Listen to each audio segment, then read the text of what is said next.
And I've had it for 3 years, and it's really an embarrassing story because for 3 years it's been sitting in the bedroom, not hooked up. And so I just brought it to take a look at it. And yeah, I don't have a lot of experience with it, so. Will you be hooking it up? Yeah, well, what does it take? Hopefully this evening. Great.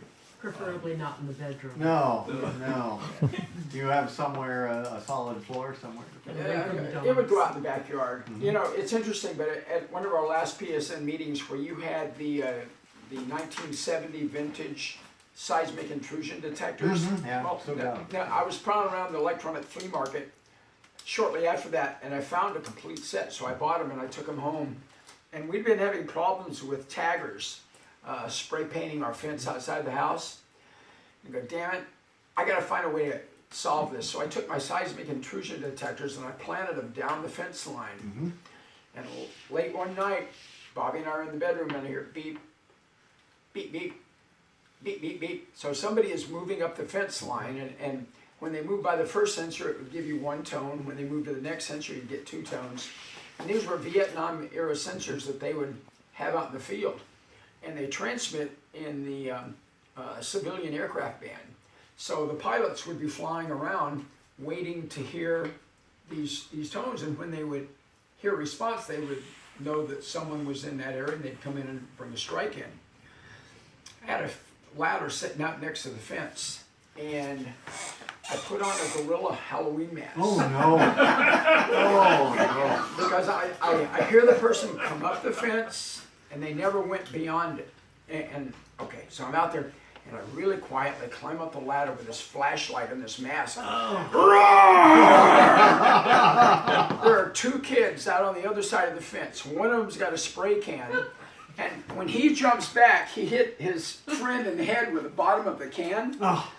By the time I go around there, the kids are gone, but there's a pool of blood on the ground. no. Oh, wow, that's really unfortunate. Gee, too The bad. next day, I'm getting ready to go to work, and at the school bus stop, there's a kid with bandages all over his head. And it's like, I hope there's no liability associated with this. I never had another problem with getting the fence tag. So my $100 investment on these 1970 seismic detectors are really cool. But when we were up at Pete's house, he had them out in the front yard, and one of his cats were walking along. And it was incredible, but the cat would trip that thing off at like 10 feet away. And I got, these are slick. So I came back and told her about it. She goes, oh no, not another thing. No. But, My job. I managed to find them at the flea market. And And they still work in there. they still work. I have, Transmits on 124 megahertz. I have several versions of that. That was all part of what was called Mcnamara's wall. And they wanted to put an electronic wall across Vietnam and track where all the Viet Cong were coming. I just looked in my drawer because I know I've got one, but they had little dog poops. And each dog poop, and I have one, had a battery and a little FM transmitter and all these frequencies and a tiny little seismic sensor. And they threw them out by the millions from airplanes.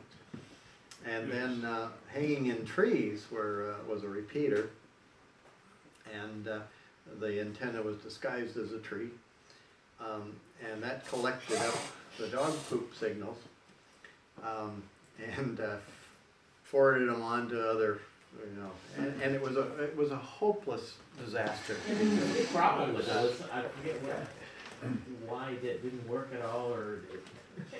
It was getting the data back, and so early in my career, since I knew about that stuff, the Border Patrol had deployed the surplus Vietnam mini SIDS, micro SIDS, a thing called a shade, a lot bigger, along the Mexican border, and put in repeater stations on mountains. I went to their headquarters, and it was just jaw-dropping to walk in a room. It was 2/3 of this, maybe, square room. And it had pen recorders on all walls except where the door was. And they were big, wide charts, and so they had, I don't know, 8 or 10 tall to the ceiling. And then, and each pen recorder had 80 pens. Wow. And they had ladies sitting in here looking at all these, and it wasn't a seismic signal, it was an on-off. Did it trip or not? And each pen, of course, corresponded to one of these units. Pen was a bit? Each pen, was One bit, on-off. on or off. Yeah, somebody walked there, and they got so good they could tell rabbits, deer, and people by the number of little blips and the time between them.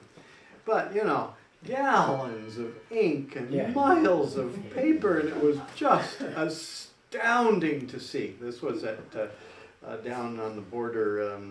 Forgotten the name of the town, and then of course full-time radio technicians servicing all these repeater stations because they were up on mountains and they died, and you'd have to helicopter in and there again Mcnamara's wall just was just a hopeless failure. And there's no illegals in the country. It works so well.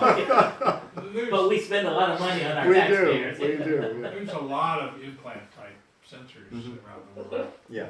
and there are a lot of funny stories about them. Including the fence post in the Soviet Union, and a bird happened to sit on the top of there was a solar cell on the top of the fence post that powered the whole thing. It was on the side of the fence post, and it did something. And the bird crapped on the solar cell, and they had to send an agent in there to clean the solar cell. Very dangerous. Very dangerous. Yeah. Well thought out. Yeah, right. That's amazing. So I'm pleased that you remember that. That was a good story. Yeah. I still have a bunch of those little seismic things, various shapes and sizes. So when you work for the DoD, you get all kinds of weird stuff. Yeah. Yeah, what was the sensor? What kind of sensor did they put in those? Were they geophone designs or what? Yes, most of them were fairly nice geophone. The little dog poop ones had just a little magnet on a spring hanging in a coil, and it was about a half inch in diameter, a half inch long. IQ. Yeah, and just looked for footprints, footsteps, and they did okay, but. I have a friend who was in Vietnam, and they flew lucky constellations to pick up the signals from these things. And they were flying all over Cambodia and the Ho Chi Minh Trail, stuff like that, picking up the stuff. There was also a platoon protection system, which I have, which you'd camp in the jungle and you'd put these little guys out at some perimeter, and they would wake you up, either with a light or a buzzer, that somebody was creeping through the jungle. I have a full set of those. You want another?